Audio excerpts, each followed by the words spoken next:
Assalamualaikum warahmatullahi wabarakatuh. Hello everyone. My name is Rizky Lestari. In this video, me and my friend Siti Nafilah will going to convey our analysis of fiction text entitled Jack and the Beanstalk. Okay, the first analysis is plot. This story has an advanced plot. The chronological plot. Firstly, story introduction. The story started with once upon a time there lived a poor widow and her son Jack. One day, Jack's mother told him to sell their only cow. Jack went to the market and on the way, he met a man who wanted to buy his cow. Next, initial conflict. Jack took the magic beans and gave the man the cow, but when he reached home, Jack's mother was very angry. And the next conflict, she threw the beans out of the window. The next day, when Jack woke up in the morning and looked out the window, he saw that a huge beanstalk had grown from his magic beans. The climax, he climbed up the beanstalk and reached a kingdom in the sky. Jack started stealing objects in the place. And the last resolution, Jack cupped the beanstalk and the giant fell and died. Then Jack and his mother were now very rich and they lived happily ever after. The second analysis is author.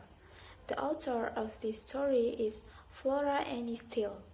Flora Annie Steel was an English writer who lived in British India for 22 years. She was known especially for books set in the Indian subcontinent or connected with it. Her novel, entitled On the Face of the Waters in 1896, described incidents in the Indian Mutiny. She was born with named Flora Annie Webster in Sudbury, Middlesex, the sixth child of George Webster. In 2nd April 1867, she married with Henry William Steele, a member of the Indian Civil Service, and they lived in India until 1889, chiefly in the Punjab, with which most of the books are connected. She grew deeply interested in native Indian life and began to urge the educational reform of the government of India.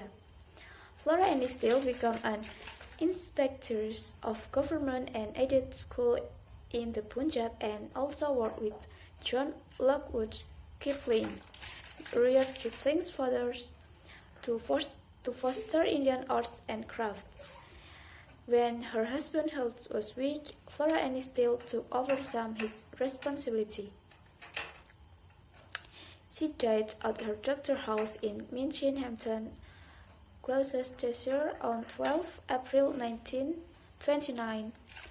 Her biographies include Violet Powell and Jaya Patwardhan. The next analysis is intended readers. In our opinion, the intended readers are all the readers, especially for children, because this story is full of fantasy and also has a good moral value for children. Okay, next, significance of the story for the readers. Firstly, don't give up hope. Even though we are in a downtown, then we have to get up and keep trying so that the problem can be resolved.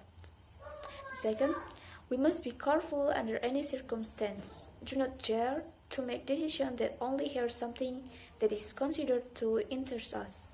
Don't be too reckless and also greedy. Okay, next analysis is special figure or creature.